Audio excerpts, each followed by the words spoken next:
Hello, myself Sarthak Gupta and I am a final year computer engineering student from Zakir Hussain College of Engineering and Technology, Aligarh Muslim University. Today we will be installing Oracle VirtualBox on our Windows OS, and then we will install Ubuntu OS on our virtual machine using an Ubuntu image iOS file.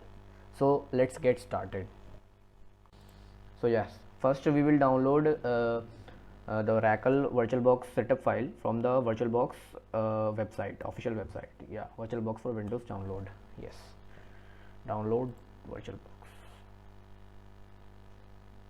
So there are different types of files present here. We will choose the Windows OS uh, as we are installing VirtualBox on Windows OS. If we would be using if we were using OS 10 or Linux, we would be downloading the respective one as the respective file.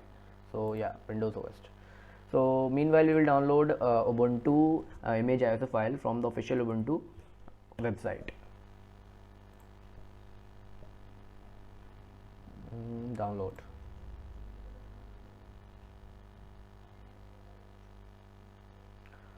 So the download has been started, and I will pause the video here, and I will resume the video as soon as the download completes. As we can see here, both the files have been downloaded, the VirtualBox setup file and the Ubuntu image ISO file. So we will be installing VirtualBox in our machine. It's a basic setup file, basic installation. So a quick introduction to Oracle VirtualBox is it's a free and open source VirtualBox, a type 2 hypervisor which we can use to run various virtual machines. So it has been downloaded, installed, and we will start it. So yes, so what we will do here is we will create a new virtual machine, and we will select the type Linux as we are installing Ubuntu.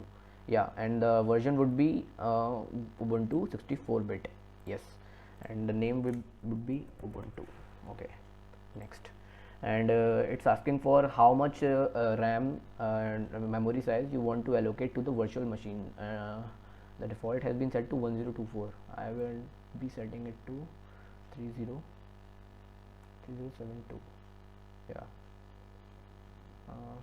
no, 2048 is I think sufficient. Okay, I have set it to 2048 MB, that is 2 GB. Okay, next. So it's asking if you want to use an existing virtual hard disk file or create a new virtual hard disk. So we want to create a new virtual hard disk here.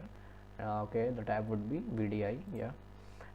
So what this is asking is that if you want to dynamically allocate the size or fixed size, or create a fixed size. A fixed size would be would create a fixed size of 10 GB or whatever size you have select, but a dynamically allocation would incrementally increase the size to the limit of the fixed size, maximum fixed size, that is 10 GB or whatever you have selected. So okay, so we will choose dynamically allocated here.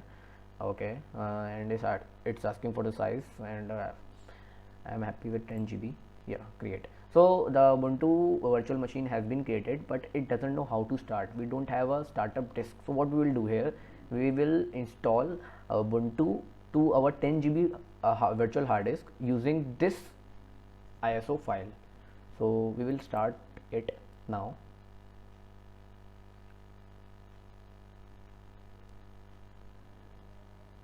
Yeah, so now it's asking select a startup disk. We don't have a startup disk now. So what we will do is we will add an ISO file, and that's Ubuntu ISO file. Yeah, choose and start. So what we will be doing is here we would be installing Ubuntu on our 10 GB virtual hard disk using this ISO Ubuntu ISO image file. Okay, I'm skipping the checking disk section.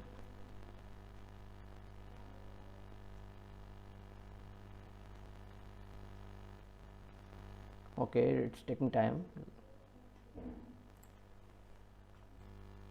So the installation has been started, and yeah, we will install Ubuntu.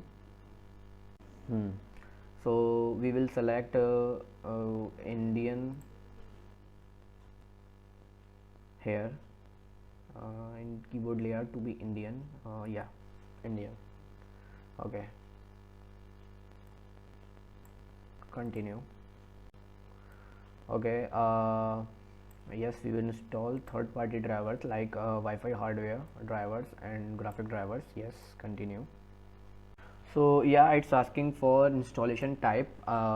So there are two options: erase disk and install Ubuntu, and something else. Erase disk and install Ubuntu will delete and erase all your files and data on your hard disk, and will completely take a new fresh start and install Ubuntu on it. And something else is important.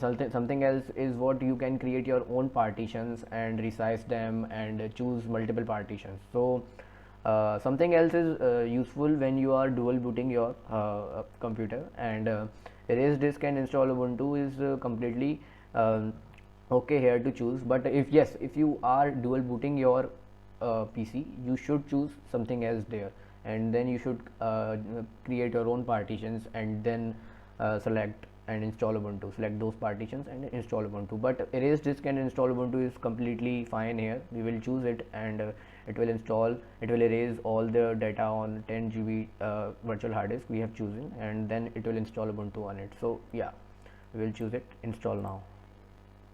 So it's asking for final confirmation that do you want to write changes to disk? Yes. So in this window it's asking for the basic time zone, and yeah, it has been set correct. Kolkata. Yeah, now it's asking for name. So Ubuntu, I would like Ubuntu VirtualBox. Yeah, and password would be anything you want. Hello 123. Hello. Oops, sorry. Hello 123. Yeah. So okay, fair password. Continue.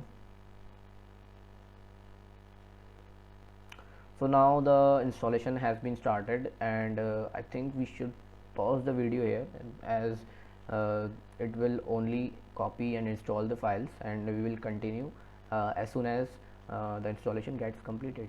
Okay.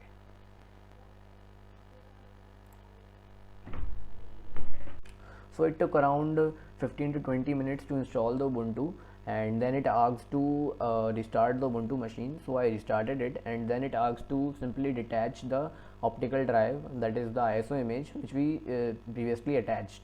So we will remove it here, storage, and then we will remove it.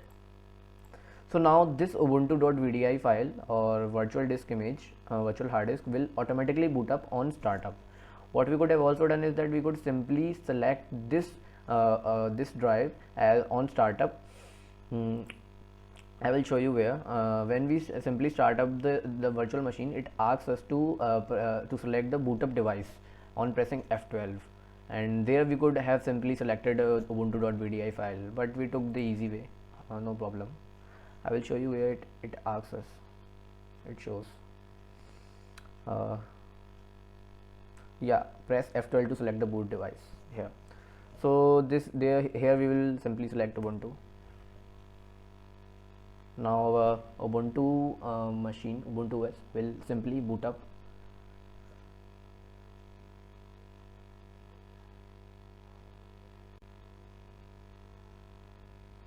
So Ubuntu is on, and now we'll select the default account we created on installation, that is Ubuntu, and we will enter the password hello 123.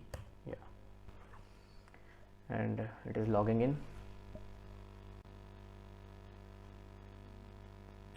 So Ubuntu has logged in, and so this is the way we install Ubuntu. We install virtual machine on Windows OS, and then we install Ubuntu OS on virtual machine. So one more thing is when we close the virtual machine, it gives us three options: save the machine state, send the shutdown signal, or power off the machine. Save the machine state is simply it stores the machine state, and when we resume the or turn on the virtual machine later on, it simply resumes from where we left off, and send the shutdown signal is that the VirtualBox sends the shutdown signal to the OS, that is Ubuntu OS here, and the Ubuntu OS will properly shut down, and then the virtual machine will close, and power of the machine will simply power of the machine. It will don't care about any machine state or anything like that. So so with these words I end up here. Thank you.